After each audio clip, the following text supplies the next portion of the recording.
Buona domenica da Sicilia 24, le principali notizie.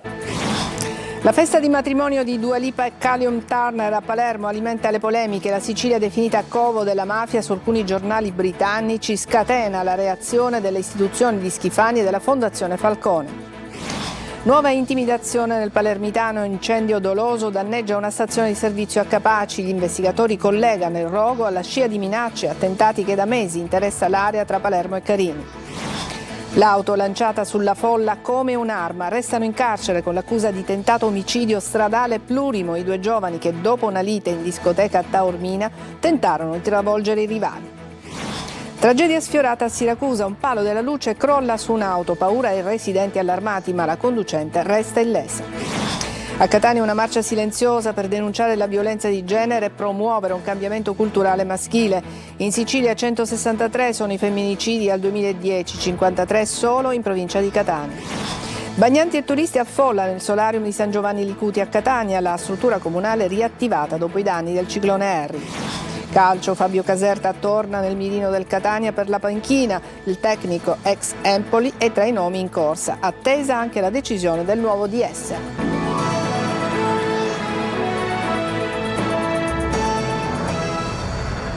Bentrovati, in apertura la notizia di un tragico incidente stradale avvenuto ieri sera a Messina nei pressi dello stadio San Filippo. In un violento scontro tra un'automobile e una moto ha perso la vita un ragazzo di 15 anni, Riccardo Coglitore, che viaggiava a bordo del mezzo a due ruote. Secondo una prima ricostruzione il drammatico impatto si è verificato nelle vicinanze del parcheggio verde del complesso sportivo. Per il giovane non c'è stato nulla da fare nonostante i tentativi di soccorso intervenuti sul posto. La dinamica dell'incidente è ancora in fase di accertamento. E un altro incidente stradale meno grave è avvenuto nella tarda serata di ieri nei pressi della fermata della metropolitana Montepo all'ingresso del territorio di Mister Bianco, siamo nel Catanese. Uno scooter ha travolto un pedone che stava transitando nella zona. Sul posto sono intervenuti i sanitari del 118 che hanno prestato i primi soccorsi. Sia il pedone sia il conducente del ciclomotore rimasti feriti, sottoposti a tutti gli accertamenti medici all'ospedale San Marco, non sarebbero in gravi condizioni. E cambiamo direttamente adesso argomento. La 3 giorni di festa a Palermo per il matrimonio di Dua Lipa diventa una polemica internazionale. Dalla Sicilia proteste per i titoli dei giornali inglesi che definiscono l'isola un covo di mafia dove si è svolta la festa. Indignata la Fondazione Falcone, mentre il presidente della regione pretende scuse pubbliche. Manlio Viola. Diventa un caso politico internazionale la 3 giorni di festa per il matrimonio di Dua Lipa con Callum Turner a Palermo. Dopo la visita guidata privata all'interno della Galleria d'Arte Moderna riservata a sposi e invitati e la cena in piazza Croce dei Vespri trasformata in ristorante all'aperto con lo storico Palazzo Gangi divenuto lo spogliatoio di VIP, attesa anche Madonna in elicottero per l'ultima giornata di festa. 200 i VIP invitati, Villa Valguarnera bagheria blindata, ma l'attenzione si sposta sui titoli dei giornali britannici. Il Telegraph parla del matrimonio dell'anno nel covo della mafia e scoppia la polemica sui social. E non basta una piccola correzione a spegnerla. Titolare che la Sicilia è un covo di mafia è un fatto gravissimo, inaccettabile, che respingiamo al mittente. E non basta il cambio del titolo. Pretendiamo delle scuse nei confronti di un popolo che non solo combatte la mafia, la sta sconfiggendo, ma che ha pagato grandissimi prezzi in campo di vite umane. Inquirenti, poliziotti, gente che la combatte quotidianamente. Non è possibile, pretendiamo queste scuse. Schifani invita anche gli sposi a prendere le distanze, ma poco dopo arrivano i titoli anche di altri due giornali, il Sun e il Guardian, e a reagire stavolta è la Fondazione Falcone che parla di profonda indignazione per il modo superficiale, offensivo e stereotipato dei quotidiani britannici. Agli inglesi la Fondazione manda un messaggio duro e si chiede se abbiano dimenticato l'esempio offerto dalla regina Elisabetta II pochi giorni dopo la strage del 28 maggio 92, una regina che, chinando il capo a Capaci, consegnò alla storia un messaggio semplice e universale: il coraggio e la memoria non conoscono confini. A fuoco una stazione di servizio di Capaci, il rogo sarebbe doloso e si inserirebbe nella lunga serie di intimidazioni degli ultimi mesi. Il primo cittadino reagisce e dice no alla violenza del racket mafioso. Marco Gulla. Ancora un'intimidazione, ancora un segnale inequivocabile di messaggio mafioso. Un incendio divampato la notte scorsa a Capaci, nel Palermitano. Le fiamme hanno danneggiato una stazione di servizio Eni della ditta di Cosimo Giuliano. Nei mesi scorsi, con un'auto, era stata sfondata la vetrina del bar dello stesso impianto. Secondo le prime informazioni raccolte, sono state gravemente danneggiate 2 colonnine per l'erogazione del GPL ed è stato distrutto un veicolo che si trovava nell'area autolavaggio. Il rogo sarebbe doloso e si inserirebbe nella lunga serie di intimidazioni che hanno colpito diverse attività da Tommaso Natale fino a Carini. Capaci non si abbassa, Capaci reagirà senza nessun tentennamento. Qui non è casa di Cosa Nostra. Una scia che va avanti ormai da mesi, dalle intimidazioni ai ristoranti di Sferacavallo ai colpi di Kalashnikov e poi gli incendi alle auto dei parcheggi di Sicily by Car. A Messina restano in carcere i 2 giovani accusati di tentato omicidio per la rissa avvenuta fuori dalla discoteca Ipanema di Taormina. Parole pesanti del GIP nel provvedimento di conferma del fermo. Le sentiamo nel servizio di Francesco Triolo. Non un semplice incidente, una fuga precipitosa, ma una vera e propria azione ritorsiva. L'auto, un Audi A4, trasformata in un'arma lanciata a forte velocità. Queste le motivazioni con le quali il giudice per le indagini preliminari Salvatore Pugliese ha confermato il provvedimento di fermo disposto dal PM Fabrizio Monaco nei confronti del 25enne Manuel Abate e del 24enne Vincenzo Patera, che si trovavano a bordo dell'auto che la notte tra l'1 e il 2 giugno ha tentato di travolgere un gruppo di giovani fuori alla discoteca Ipanema di Taormina, al culmine di una lite iniziata all'interno del locale. Nell'ordinanza il giudice usa parole pesantissime, un comportamento che viene definito come un tentato omicidio stradale plurimo. Decisive le testimonianze raccolte dagli investigatori. 7 persone avrebbero fornito versioni coincidenti, smentendo il racconto dei 2 indagati. Secondo il GIP l'auto avrebbe effettuato ripetute accelerazioni e inversioni di marcia puntando verso la folla, mentre diversi giovani sarebbero riusciti a salvarsi soltanto riparandosi dietro le auto in sosta. Durante gli interrogatori i 2 avevano sostenuto di essere stati aggrediti e di aver agito per difendersi, una versione che però non ha convinto il giudice, che ha attribuito ad Abate il ruolo di conducente e a Patera quello di concorrente nell'azione.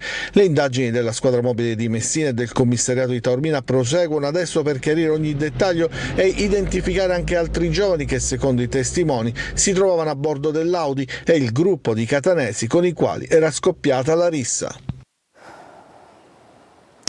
Ancora un intervento tempestivo dell'Arma dei Carabinieri Etnea ha evitato il peggio. A Pedara, infatti, i carabinieri della stazione locale hanno arrestato in flagranza un 32enne residente a Mister Bianco, ritenuto responsabile del reato di atti persecutori nei confronti dell'ex compagna. È stata la vittima, impaurita per aver visto l'uomo appostato sotto la sua abitazione, a chiamare il 112.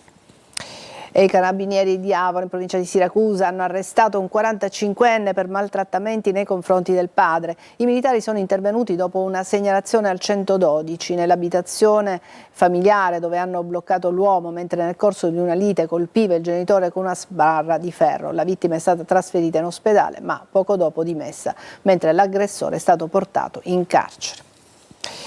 Ed emergono nuovi dettagli nell'inchiesta sul CEFPAS, il centro regionale per la formazione sanitaria, è coinvolto anche il fratello del cardinale Reina, ma sentiamo Orazio Longo. L'utilizzo del CEFPAS per il conseguimento di fini personali veniva in rilievo anche nell'affidamento dell'appalto per una biblioteca digitale per il quale era stato previsto l'importo di 128.000 euro.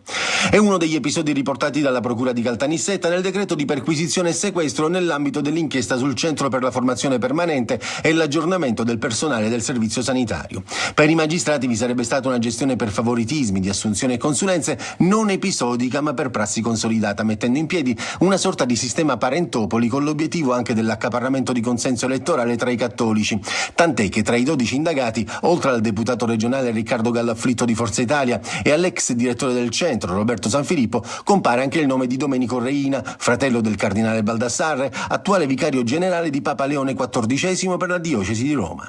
Per gli inquirenti l'unico scopo perseguito dagli indagati era ingraziarsi il fratello di Reina al fine di convogliare i voti dell'elettorato cattolico. Nelle carte dell'inchiesta avviata nel 2023 Gallo Afflitto avrebbe epitetato Schifani come tiranno, mentre avrebbe puntato ad allargare anche al centro-sinistra le manovre per ingraziarsi gli oppositori.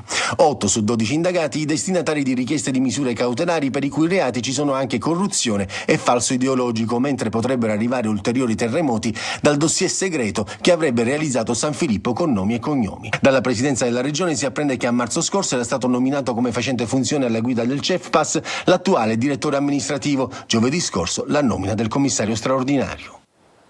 E a Palermo, dopo l'episodio delle 7 persone che hanno fatto irruzione nel pronto soccorso, l'azienda ospedaliera Villa Sofia Cervello corre ai ripari, rafforzando le misure di sicurezza. Completata l'installazione di un nuovo sistema di videosorveglianza, è previsto il potenziamento della vigilanza interna con ronde più frequenti nelle ore notturne. La direzione ha confermato e ha condannato con fermezza l'accaduto, ribadendo la necessità di tutelare operatori sanitari e pazienti. Palo dell'illuminazione pubblica cade su un'auto guidata da una ragazza nella zona nord di Siracusa. Per la conducente solo tanta paura, ma per fortuna nessun ferito. I residenti via Lentini, si tratta di pali vecchi, dicono serve più sicurezza. Francesco Aloi. Eccola l'immagine della tragedia sfiorata, un'auto distrutta da un palo della luce in cemento che all'improvviso è caduto giù. A bordo c'era una ragazza, per fortuna rimasta illesa, ma la paura è stata tanta.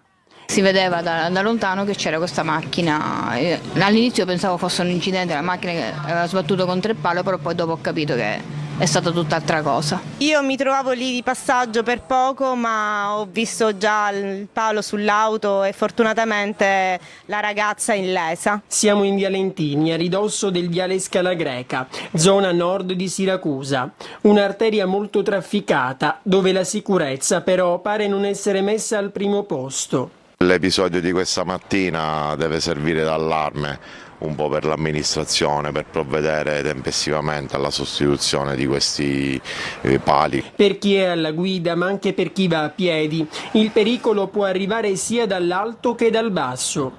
Tra pali vecchi e pericolanti e buche sull'asfalto, l'insidia è sempre dietro l'angolo. Qui, come nel resto della città. I panni sporchi si lavano in pubblico. Flash mob a Catania contro la violenza di genere. L'iniziativa promossa da Centro Famiglie. Sentiamo Orazio Longo. Una marcia silenziosa per dire no alla violenza di genere, in prima fila uomini con dei cartonati addosso e frasi simbolo del cambiamento maschile. A Catania il flash mob promosso da APS Centrofamiglia in collaborazione con Maschile Plurale e Cambiamenti di Pescara col patrocinio del comune. I panni sporchi si lavano in pubblico, un messaggio di cambiamento per un maschile libero dai ruoli, paritario e inclusivo nelle relazioni intime e sociali. 3 messaggi, innanzitutto quello che la violenza è molto presente e costante e quindi ovviamente non bisogna ricordarla soltanto nei momenti come quando succede qualcosa di grave o il 25 novembre, ma tutti i giorni. Il secondo è quello di dare un cambiamento al maschile, la terza è l'esigenza di essere insieme, di muoversi insieme, uomini e donne. Da Piazza Stesicola alla Villa Bellini, dove sono stati simbolicamente stesi i panni. La violenza non è un fatto privato, ma una questione sociale e culturale che riguarda tutti. L'amore è libertà, non è possesso. Secondo me questa è una delle frasi chiave, insomma, ed è uno dei motivi per cui siamo qui. Spesso noi uomini ci dimentichiamo che la donna è portatrice è libera. Catania è al primo posto in Sicilia per numero di femminicidi. Nell'isola le vittime dal 2010 a oggi, secondo i dati del report 2025 dell'Associazione Catanese, sono 163, di cui 52 nella sola provincia etnea. Adesso una breve pausa, poi altri servizi, fra questi anche l'apertura del solarium a Catania. A tra poco.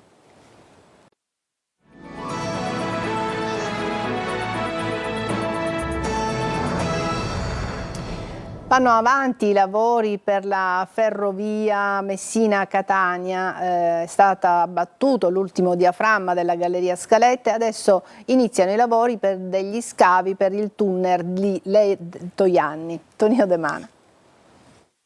Avanza senza sosta il raddoppio FS della linea Messina-Catania, uno dei più importanti interventi infrastrutturali in corso nel Mezzogiorno, destinato a trasformare la mobilità della Sicilia orientale, riducendo tempi e distanze dalle principali città dell'isola. 2 esempi di percorrenza a tratta ultimata: Messina-Catania in 45 minuti, Catania-Palermo in 2 ore circa. Ed ecco, la talpalletteria in onore della patrona di Messina che abbatte l'ultimo diaframma, completando lo scavo della prima canna della galleria Scaletta. Il tracciato si raccorda poi alla stazione di Giampilieri, che garantisce continuità tra la linea storica e la nuova infrastruttura. Ora toccherà ad un'altra tappa, Alessia, con l'avvio degli scavi per il tunnel alle Toianni, inaugurando una nuova fase dei lavori.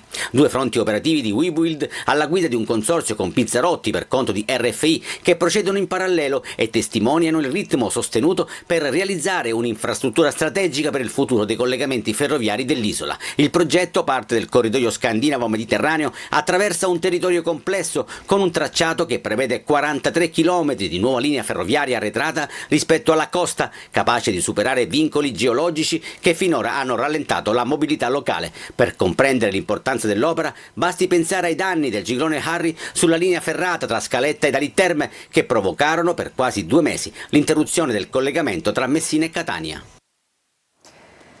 Il solarium di San Giovanni Licuti a Catania, appena aperto, è tornato ad accogliere bagnanti e turisti, un'apertura che segna l'inizio dell'estate catanese e che anticipa quella delle spiagge libere della playa prevista nei prossimi giorni. Desiree Ferlito. It's really nice. We are living here. I'm from Finland.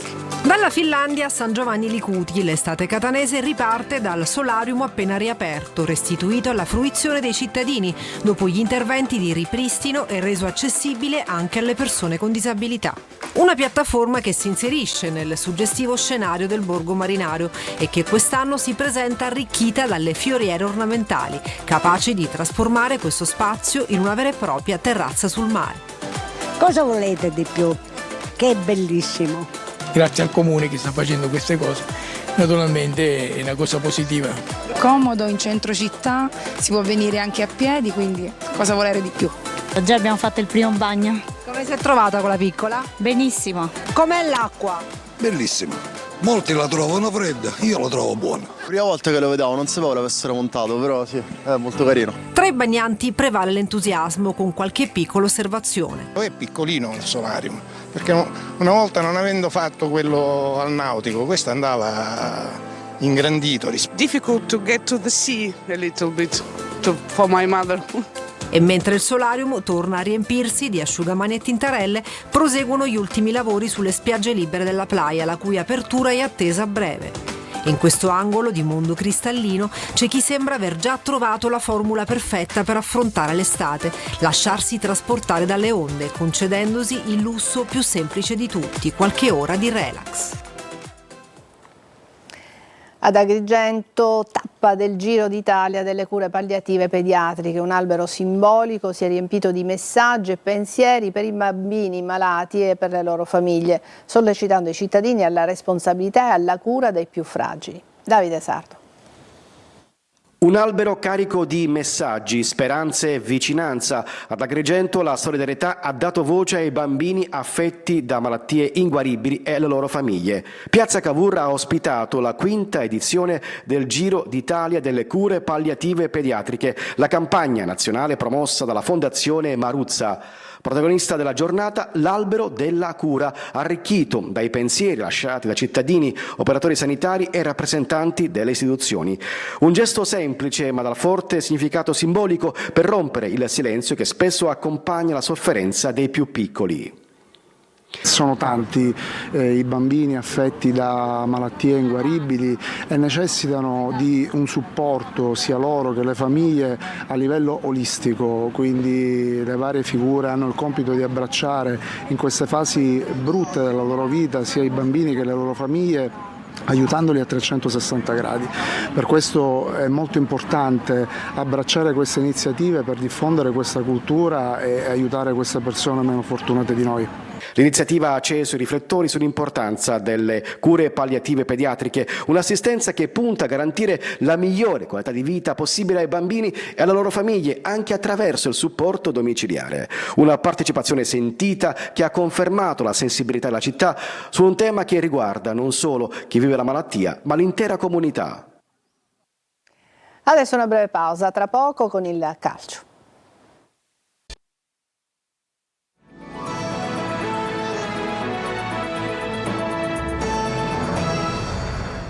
Eccoci al calcio, parliamo del Catania, la corsa al nuovo allenatore in casa Catania vede avanzare il nome di Fabio Caserta, che già poteva sedersi sulla panchina etnea lo scorso febbraio. Il rosso-azzurro potrebbe ritrovare il DS Varrà. Marco Carli. Se fosse, sarebbe la classica storia dei giri immensi che poi ritornano. Fabio Caserta poteva essere a Catania già a febbraio e adesso sarebbe in cima alla lista dei graditi nella corsa per la panchina che, fra nuovi nomi, Stellone e i soliti noti, Biancolino e De Giorgio, sta arrivando al rettilineo conclusivo. La prossima settimana dovrebbe vedere l'ufficializzazione del nuovo DS, Varrà. In seguito arriverà il nome dell'allenatore. Caserta ha vissuto l'ultima parte della stagione a Empoli in B, conducendo i toscani alla salvezza con conseguente cammino di Santiago, mostrato con varie foto sui propri social. L'Empoli in questo momento si sta concentrando soprattutto in funzione di nuovi ingressi societari e sull'allenatore deciderà verso metà mese. Ecco perché il Catania è tornato a farsi vivo per un profilo che era in pole position per la sostituzione di Toscano, ma poi saltò perché il club etneo decise di aspettare altre partite. Storie vecchie, così come la parentesi del giocatore al Palermo mai gradita dai tifosi, per un centrocampista che a Catania ha fatto molto bene sia in B che in A. Ha raccontato che fu suo padre a consigliargli la piazza etnea quando era calciatore. Da allenatore 2 promozioni e più di 300 panchine, traguardo quest'ultimo festeggiato da poco e conquistato guidando Juve Stabia, Perugia, Benevento con Varrà in dirigenza, Cosenza, Catanzaro e appunto Empoli. Potrebbe completare questa lista con il Catania. In fondo potrebbe essere una bella storia. Per la pallanuoto l'equipe Orizzonte batte Rapallo in gara 1, grande vittoria della squadra catanese nel primo scontro della semifinale scudetto. Le rossazzurre battono 16-9 il Rapallo pallanuoto davanti al pubblico amico della piscina di Nesima. Ottima prestazione per la formazione etnea sotto la guida di coach Martina Miceli e del suo staff. Un successo prezioso per le catanesi che si portano così sull'1-0 nella serie al meglio delle 3 partite. Gara 2 si giocherà lunedì 15 giugno alle 19:30 a Rapallo. Eventuale gara 3 si disputerebbe sabato 20 giugno alle 19 ancora a Catania. Era l'ultima notizia, mi fermo qui, grazie per l'attenzione, prossimo appuntamento con Sicilia 24 alle 14. Grazie, buona giornata e buona domenica.